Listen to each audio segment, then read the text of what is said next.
Lots of people have been asking me to make a video about Takayasu's arteritis. This is a rare autoimmune disease that people often have to take prednisone for a very long time.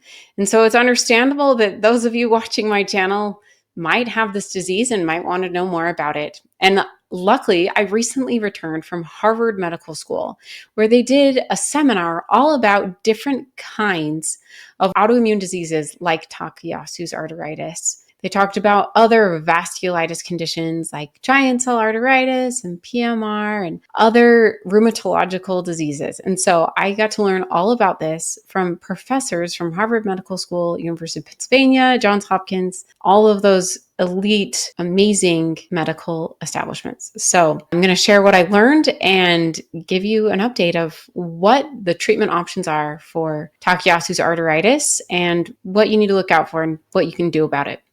So what is Takayasu's arteritis? This is a rare autoimmune disease that primarily affects the large blood vessels, specifically on your heart. The biggest blood vessel of all is the aorta, and that is where symptoms of Takayasu's arteritis are most likely to be seen, and it is terrible. Having some form of inflammation near your heart in your blood vessels, this leads to many symptoms that are miserable, including fatigue, high blood pressure, pain and weakness in your arms or legs, vision problems, and even stroke-like symptoms in severe cases. We got to look at this disease kind of basically like under the microscope using the amazing imaging techniques that they have available. And I got to see how it compares to other vasculitis conditions and how much inflammation there really is with Takayasu's, how much of the blood vessels are affected and how miserable that must truly feel. And it's more likely to be in women than in men. So essentially for these younger women, how debilitating this condition is. It sounds awful. I understand I got an autoimmune disease when I was in my young under 40 condition. I got ITP. So I understand having a really strange, weird thing happen and having no other choice but to take prednisone. That happened to me too. So that brings me to treatment of Takayasu's arteritis. Prednisone is the main treatment that they're going to give the first time they figure out that you have Takayasu's. You're going to go to the hospital, they're going to do imaging, find all of this inflammation in your blood vessels, and they're probably going to give you prednisone or something really similar to prednisone. Maybe they'll start with an IV like methylprednisolone or dexamethasone, but it's going to be a form of steroid. And then if you are sent home, you're probably going to be sent home on a pill, usually prednisone. That's what I had to take when I was sent home from the hospital too. And how does it work? So prednisone is amazing at turning down inflammation. Prednisone is mimicking our body's natural hormone called cortisol. And cortisol is what Mother Nature invented for us to deal with stress, to deal with disaster situations. And so it helps keep inflammation down. It turns off the signals to make the inflammation cascade go. So like if you cut yourself, it turns red and it feels hot.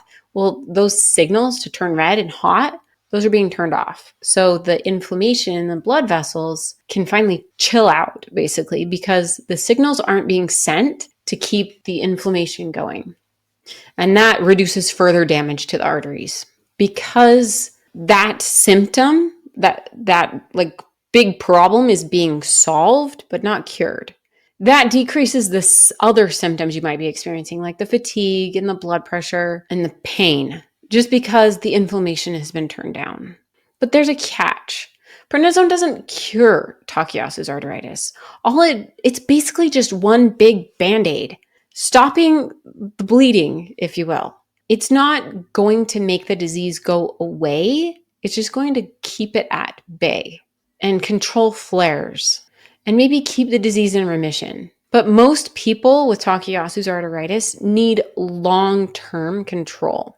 And that's where managing prednisone side effects becomes really important, because prednisone, while it is a miracle, is also a miserable drug to be stuck on. I definitely understand. The side effects can be horrific. That is the word I hear more than others. Horrific. what it has done to my body is what people say. The moon face, the weight gain, the eye changes, whether it's just temporary blurry vision or full-blown cataracts and glaucoma, the bone changes, such as osteoporosis or even bone death like osteonecrosis, the blood pressure changes, the blood sugar changes, leading to diabetes, weight gain, and all the complications of diabetes. The mood changes, how it affects how calm you feel, how exasperated you feel, the roller coaster of mood changes. And then some people, it leads to anxiety or debilitating euphoria that starts out good, but then can become psychosis and even just plain old irritability. Nobody wants to be around you when you're on prednisone.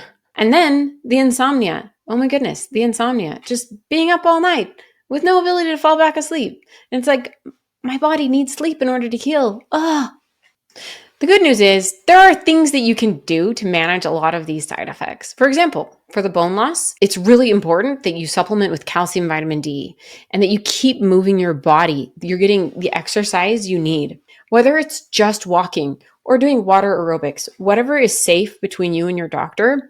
They did a study they presented at this Harvard seminar, and they said that exercise has been shown to reduce CRP and TNF-alpha levels in Takayasus arteritis. So it's helpful to reduce the inflammation in your disease itself. Like exercise alone is a helpful strategy to reduce that inflammation. That's what CRP and TNF-alpha are. They're indicators of inflammation. So for blood sugar and weight gain, eating a whole food diet that's avoiding refined foods as much as possible, that you're eating real, actual food and not the stuff that comes in a box that is so ultra processed. Eating, actual fruits, vegetables, meat, the real thing and not the processed version is what you got to do. And what very few people know is that a lot of those blood sugar changes are because prednisone's stealing chromium. It's this mineral that you need to keep blood sugar in balance. And most people don't know that you should be supplementing that too. For mood changes, a lot of this is because prednisone's making you feel this fight or flight response that you're going straight, like you have no fuse. Like you will go 0 to 60 immediately, just reactive. And some things that can improve your reactivity responses are mindfulness, breathing techniques, meditation, yoga, things that slow down your nervous system. Prednisone is hyping up your nervous system. It's keeping you in the sympathetic. And we got to do what we can to get rest and digest parasympathetic nervous system, to counteract it by breathing slowly, by taking care of our bodies, doing the gentle things that you should do, but often don't have time or don't take the time to do. So if you're stuck on prednisone and you're like, is there anything else I could possibly be using? There haven't been a lot of options until recently. There are some now new treatment choices that you can use, and they're doing research on it, which is the great news. So some of the older treatments that could be used, and some people it works and others it doesn't, include methotrexate, azathioprine, mycophenolate, and other oral immunosuppressants. These are often used for other rheumatologic conditions, so your rheumatology doctor would prescribe them for his other patients. But there's some evidence that they might help people with Takayasus arteritis. And then a newer drug, generic name is tocilizumab, and the brand name is Actemra. This has some new exciting research. It's an IL-6 or interleukin-6 inhibitor, and they're doing clinical studies right now to see if they can get it FDA approved.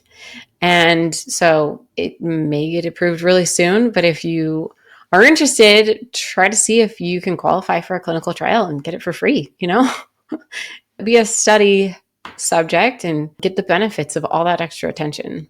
But definitely talk to your doctor about it. See what they can do to minimize your side effects. And one of the biggest takeaways I wanted to share with you that I learned at the Harvard seminar is this, that early treatment is crucial. The longer this disease goes untreated, the worse the damage is. And it's so wrong in such a young woman that the damage would be so severe, and it is. So we want to do all we can to get the treatment, to take the medications needed, even when they are causing horrible side effects. So if you are taking prednisone and maybe you started another medication and you want to get off of it, people often ask about how to taper prednisone. And I actually got a DM, and I'm just going to read it. I'm not going to share her name, but I'm going to read her story so that you can hear from another fellow Takayasu's arteritis patient. And then I'll share with you my advice to her. She said, "Hi, Dr. Megan. I've been taking prednisone to treat Takayasu arteritis for about 1 year now and have been unable to taper off, even with the help of methotrexate or mycophenolate. I started tocilizumab treatment 2 months ago, and it seems to be working. However, I'm having a really difficult time coming down from 9 milligrams of prednisone. I can get by on 8 milligrams for 2 days at most, and then find myself needing to go back up to 9 milligrams again because my symptoms return. I've also been extremely lethargic and sometimes fall asleep at work or get dizzy. I'm wondering if you have any advice for me on tapering without experiencing this." So she does okay on 9 milligrams, but if she goes to 8 milligrams, things crash, right? So, and then she says, "I also wanted to thank you. Your videos have really helped me. Thank you so much for all your tips and advice and knowledge." So you're welcome to anybody watching this. And this is how I responded to her. That is so hard when you get symptom return between 8 to 9 milligrams. If it were me, I'd just stay on 9 milligrams for a while. You know that it's your best and lowest effective dose for right now. Until that tocilizumab Actemra kicks in, this is where you are. So just be there for a little while. Let the inflammation decrease before pushing it. Or don't ever push it before trying to taper. Just give the tocilizumab time to fully kick in for a month or so. Then try the taper again, but maybe don't try to jump straight to 8 milligrams. Try an every other day dosing. This is an option that they call the dead slow, nearly stop taper strategy. Instead of going 9 milligrams every day and then 8 milligrams every day, you go 9 milligrams, 8 milligrams, 9 milligrams, 8 milligrams every other day or every few days, depending on your symptoms. Some people will go 9, 8, 9, 9, 8, 9, 9, or we'll go 9, 8, 9, 8, 9, 8 every few days. Like each of those was a day. And it really depends on your symptoms, listening to your body.